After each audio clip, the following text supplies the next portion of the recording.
Hi everyone, Mike here. Thanks for tuning in to another episode of K8MRD Radio Stuff. Before we begin, go ahead and hit that subscribe button. You can also hit the bell so you're notified when I make new videos. You can also follow me on Twitter at K8MRD. Today, we're going to take a deep dive into the Xiegu X5105. Stay tuned.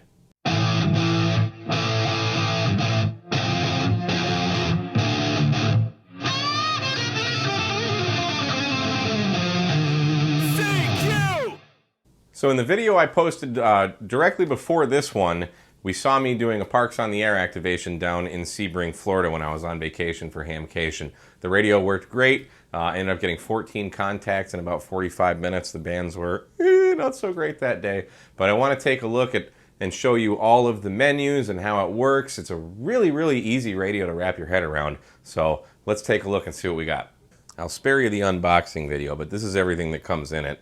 Obviously, first and foremost, we get the radio itself. It also comes with, this is your programming cable, a USB to, looks like a tip ring sleeve, 1/8" jack there. We get a nice microphone. This is the same exact microphone that comes with the G90. And then it also comes with, this is your charging cable. It comes with just nothing on it, so you can put your power poles on it. And then I'm not sure what size barrel connector that is, but that's what you get. A couple notes on this, though. This radio shipped with the new firmware.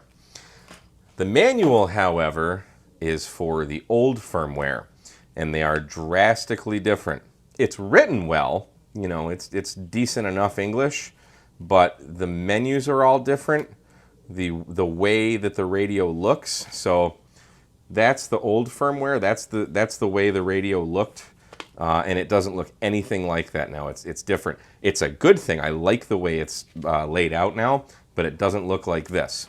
So it ships with the old manual, and the last time I checked, there is no new user manual available either on Xiegu's site or on MFJ's site. Not a huge deal, as we're going to see. This radio is pretty easy to figure out, but if you are a menu geek, and I did read this thing cover to cover, there are still some useful things in here, but you'll see once we get into like the deep menu, it's completely worthless. So let's take a look at the microphone really quick, and then we'll get into the radio itself. So you can see it is a backlit microphone that does turn off after a bit of time, so that's good. You've got some up and down arrows. This can control, you can see we're changing the frequency there. The F1 and the F2 are assignable. This XFC, I haven't figured out what that does. You've got your VFO memory, your memory right. You can automatically switch your bands from the keypad. And this button right here allows you to type in your frequency. Let's say 14250, who cares, whatever. You got to put a bunch of zeros in and then hit enter. And now we're at 14250. So nice microphone. It's pretty lightweight, and that's about all you can say about a microphone. Okay, so let's take a quick walk around the outside of the radio and just see what all is going on before we fire it up. The first thing you'll notice, we've got a nice big 3.5-inch screen. We've got our power button here. We've got 4 buttons here. We've got our, this is a preamp and attenuate. This is our mode to cycle between CW, FM, upper sideband and lower sideband. I don't think this does AM. We've got our noise blanker and our receive incremental tuning. Our menu here is going to cycle between some menus here. Also, if we long press that, that'll get us into the deeper menu. These buttons here are going to be associated with some different menu options that'll come up. We have a lock button. If we long press this, it's going to lock it so nothing will happen, but this also will dim the screen. We've got an automatic tuner. Here's our power button, our VFO AB, our VFO memory, and then this left and right button is going to cycle between your hertz and your kilohertz, how fast of a step you have. And then we also have this nice dial here. It indents on every click. And this is actually really nice to tune around with. This is something that as I was looking at this radio before I got it, I was wondering, gee, how is that VFO going to be? And I actually really, it's really nice to actually spin this around. It's loose enough to just be able to do this lightly with one finger, but it's tight enough to where it doesn't get off frequency easily. Moving over to the top, this is cool. There's a PTT here, so you can actually use this as a HF handy talkie, if you will. So that's a push to talk. Right here is the microphone. So you don't actually need to use the external microphone for this if you don't want. We have our volume up and our volume down buttons. This is going to cycle your band up down. Moving over to the right-hand side of the radio, we've got our accessory, our keyer port, ATU, I'm not sure what that is, and maybe for an external tuner, I suppose. Not sure why you'd need one with this radio. And our COM for programming the radio and your mic jack. On the left side of the radio, you can see we have a BNC for the antenna. We have an IQ out, so you can hook this up to an SDR so you can get a nice waterfall display. A headphone or external speaker out. And then here's where you're going to go ahead and charge this. You can also, so you have two options. You can charge the radio from this, or you can run external power off of it while you're operating the radio. So that's a nice feature. On the bottom, we have a nice heat sink, and then there's the back of it. The great thing about this, I love these. We've got these little kickstands on either side. They have these nice little indents. You can kind of see this little thing right here go in and out, and they're actually, there's a little indent right here that a little spring ball thingy catches on, so it gives it some bit of rigidity, and that way you can sit it up nice so it's at a good viewing angle. You've also got a front firing speaker, which is really cool. This is actually the only radio that I own that has a front firing speaker, so the audio is nice and loud. It's facing right at you. Other radios, the speaker's in the back or on the top, so this way you got the sound firing right at you. I really like that. This also features an internal 3800 milliwatt amp hour battery. The battery is glued to the back of this. It is mostly covering the inside of it. It charges up to about 12.3, 12.4 volts, and I believe it cut off at about 10.2 volts. And there is a voltmeter on the screen that you can manage, so you can check your voltage to see how low it's getting. So let's turn this on, but before we do, there's two things you can do with the power button. If you touch it just quickly, the screen's going to turn on really quick, and it'll show you where your voltage battery is at. So we're at 11.6 volts right now, and then it's just going to shut down. So we have to actually long press it for it to turn on. And you can see there real quick, my call sign flashed on there, K at MRD radio stuff. So you can actually set that. I thought that was just a neat little feature there. Okay, so let's go around here and see what all these buttons do. We'll start here with our preamp and attenuator. So different icons are going to show up here. Right now, nothing is on. If I touch the preamp, there's the preamp. A for attenuation, nothing for off.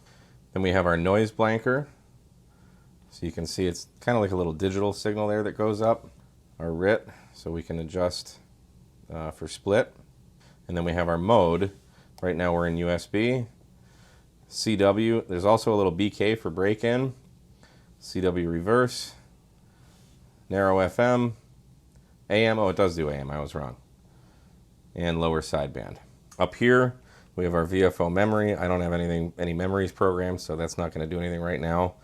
The left and right button, you can see this is kind of like highlighted black. So the left and right is going to cycle between, how fast you want to scroll the VFO up and down. Here we have our AB button. So notice we have dual VFOs. So there's your dual VFO. Here's our ATU. So right now you can see here's the little antenna icon. The tuner's on right now. Now it's off. Here's our power button. If we touch that, we can see we're at 5 watts and in half-watt increments until you get down to 1 watt. And then 98765. So it goes all the way down to 0.1 watts for you QRPP guys. This radio will do that. The lock button here, if we hold this down, you can see we get a lock icon, and now nothing works, right? So that's, if you're working a pile up or something, you probably don't want to bump anything. This also functions if you just lightly press it. This will adjust your dimness for the screen as well. Moving down to the bottom left, we've got the menu button. That's going to change what's going on here. So menu 1, we've got our AGC, our RF gain, our squelch, and our compression. So you can see you can cycle between fast, auto, and off. Our RF gain, our squelch. I've never used a squelch on an HF radio, but if you're running FM on 6 meters or something, that might come in handy. and then our compression on or off. But notice if you long press on compression, now we have our on and off, but we can also press this level, and then using our VFO knob, we can choose how much compression we want. And that's how all of your menus, or most of the menus that are more configurable, are going to be used. And then to get out of there, you just touch menu again. So then we have menu 2. We've got our filter. So that's going to turn this on and off, your width basically. So again, if we long press that, we have our low cut and our high cut. So here first, if we press it, we just turn it on or off again. Our low cut, if we watch this, we can see you can kind of, maybe notch someone out if they're a little bit below you. And then same thing here with high cut. Menu again, this is your memory. I believe this is for a memory keyer. I'm not really sure. I haven't played with this too much, so I really can't tell you what it's for.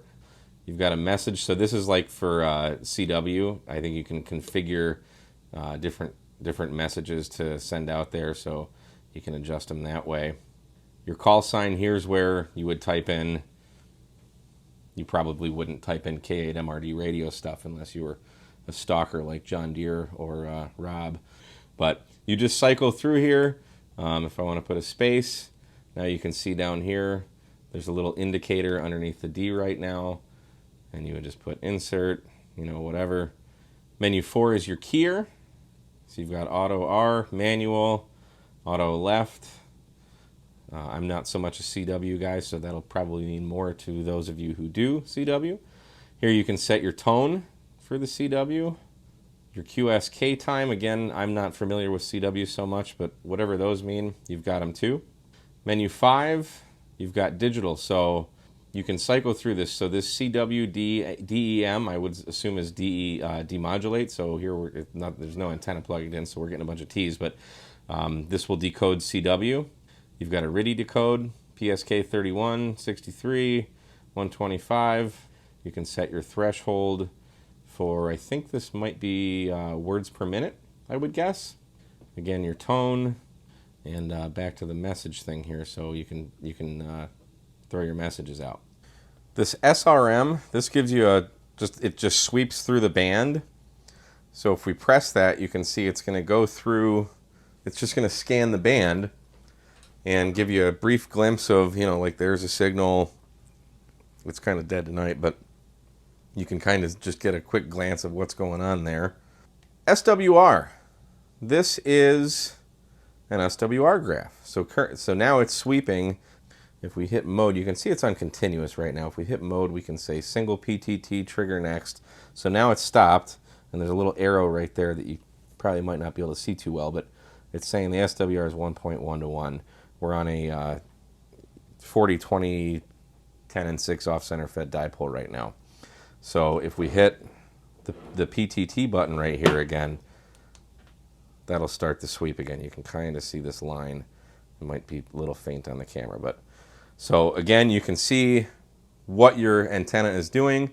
You can use this as an antenna analyzer if you're making a new antenna. If you don't have an analyzer, great feature to have in there. I think that is a really, really neat feature.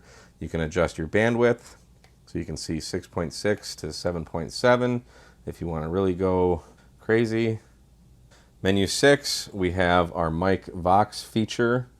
I don't really use Vox, but it has it if you want it. So here's your internal mic, here's your external mic, here's auto. And so what that means is if you hit the PTT on the top, or if you're, so this basically it would use either one. So if a microphone's plugged in here, you key up the mic, it's going to use that. But if you hit the PTT button up top, it's going to go to that microphone.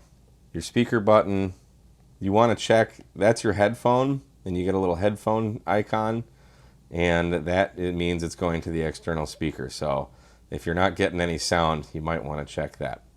I believe this has to do with your data in and out levels, I'm pretty sure is what it actually is for. I haven't used any data with this, so I can't speak on that, but it's there. And then your PTT normal. Toggle means if you just press the PTT, it'll stay on until you press it again. Normal means you hold it in, you talk, you let it go, it unkeys. And that's it. 6 easy menus. We also have, here's our voltage. Now another thing to note, if we hold in the noise blank button, we get a battery indicator percentage. I prefer to know what my voltage is in actual volts. So it's at 11.4 right now. I haven't charged this since I was in Florida. But this goes down to about 10.2 volts before it'll shut off. Now, as far as usage time, I've had this radio on all day when I first got it just to try it out and see how long it would last just on receive. And it lasted all day, easily 10 or 12 hours. The negative, it takes every bit of 12 hours to charge this battery. The manual says about 7 hours, but that is just not what I've found in my experience. You can run off external power, and as soon as we dive into the deeper menu, I'll show you how to change that. So you can run off of, you know, if you have a portable, a separate battery, you can run off of that battery instead of using the internal battery, or you can use the internal battery and run off of your external battery once you deplete this. So it is versatile that way, but it takes an ungodly amount of time to charge this thing. Okay, so let's look into the deeper menu, I call it. It's really not that deep, but there are some other settings. When we long press the menu button, now we get into a different menu. This is your backlight.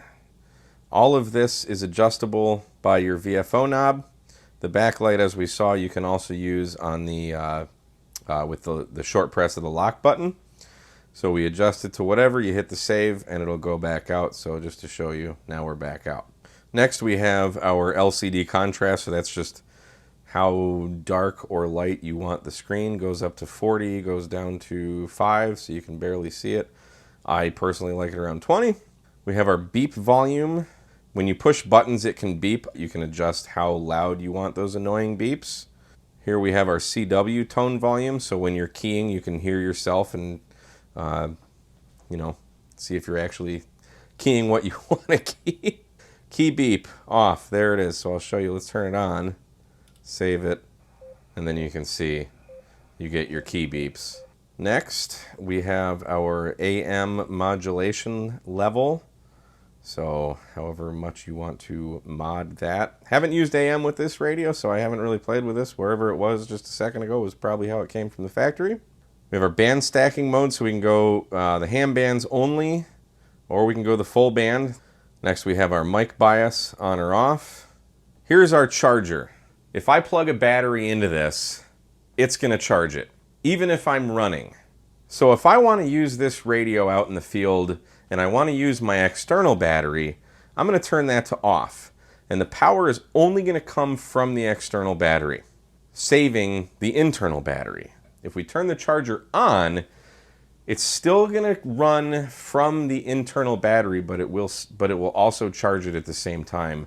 You can basically, you know, double or however long you want to run, you can make this happen either off of internal or external. So I thought that was a really neat feature.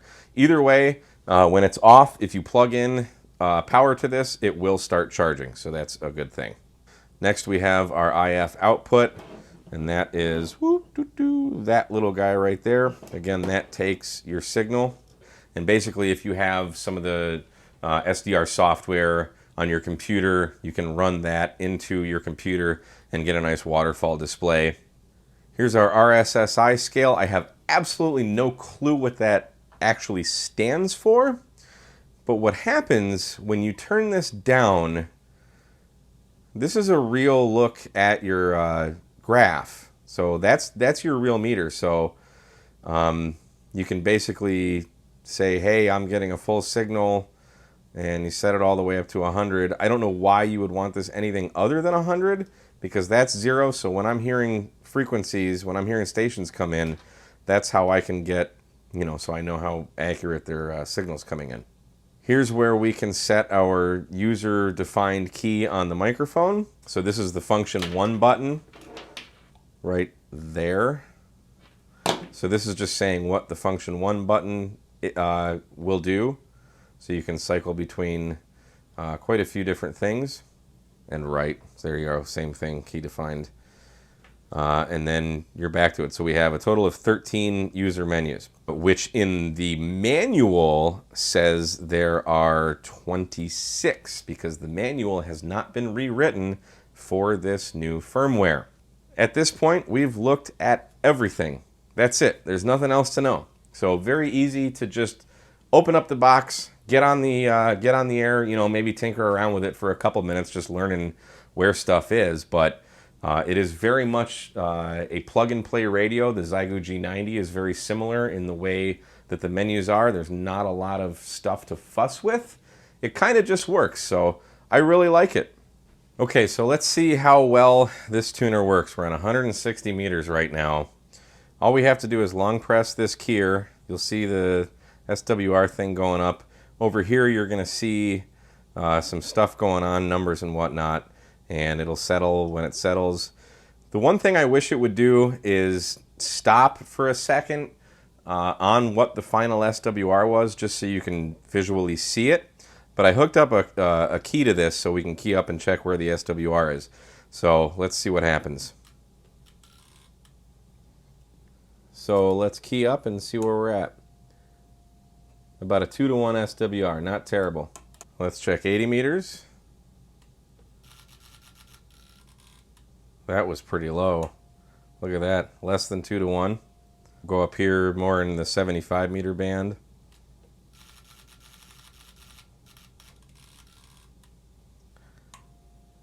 Yeah, that's a little high, but still usable. Here's 40 meters, which we're resonant on, so hopefully this will work. Tune it up real quick, pretty flat. There you go. Looks like I need some tweaking of my antenna though, which I knew. Here's 30 meters. Seem to like that. Yeah, a little less than 2.1 to 1. Again, we're resonant on 20 meters, but why not? Yeah, that didn't even do anything. There, look at that, barely anything.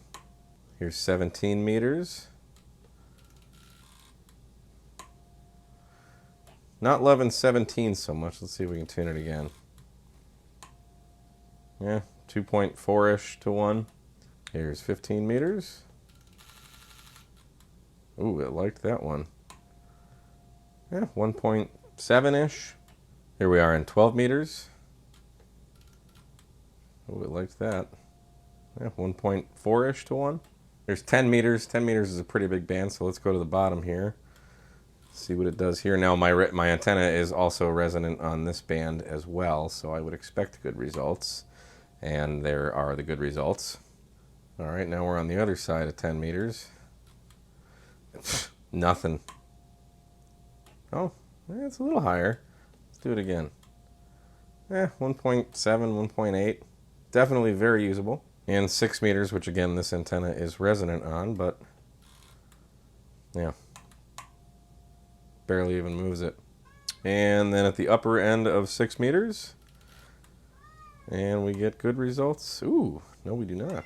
Let's try that again. Yeah, it doesn't like the upper part of 6.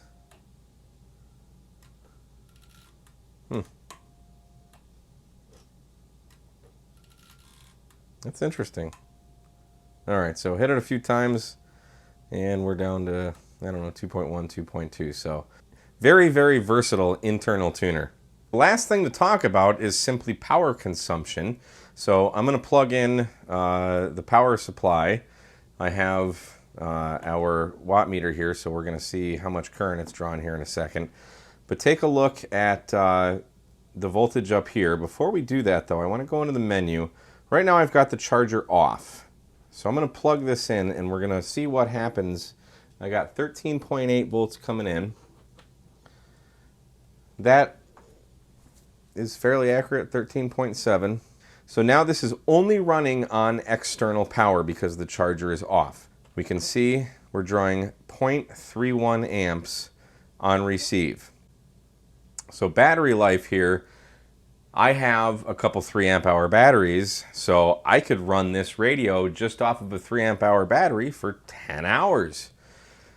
The internal battery is 3.8 amp hours, so you know, closer to 12-ish hours on receive, keep in mind. So battery consumption is low. It'll last you all day. It'll last you longer than you probably need it. So that's fantastic. Now let's hold down our menu button. We're going to turn the charger on, and we're going to hit save. So now it says 13.6 volts, but now we're charging the battery while we use it. You can see our current went up to 0.62 amps, so basically double the current. So it's charging and it's working. So that about wraps it up, guys. Just some final thoughts. I have spent about a month or so playing with this radio. The real test was for me to bring it down to Florida, where I had to minimize everything that I took. So I took the X5105. I took one of my Wolf River Coils antennas. I took a couple wire antennas. I really like this radio. I love the fact that, one, it's small. I have small hands. It's tiny. It doesn't weigh that much. Solid metal construction. It's very rugged. I don't feel that I need to be careful with this radio. I mean, of course, I'll try to, but you know, just thrown around in your bag in your everyday carry. I've kept this in my go bag since I got it in my car, and you don't have to worry about it. It's not a fragile radio. For me, having the internal tuner is one of the best features, as well as the internal battery. This is it. This is all you need to take. Nothing else. Some coax and antenna. I love that I can use my Pac-10 Mini with this. This is one of my absolute favorite antennas that I own. And you have to have a wide tuner with this, and this does it. Retails for about $600. I will leave a link in the description to MFJ's website where you can get this. If you have any questions, feel free to hit me up. And as always, guys, thanks so much for watching K8MRD Radio Stuff.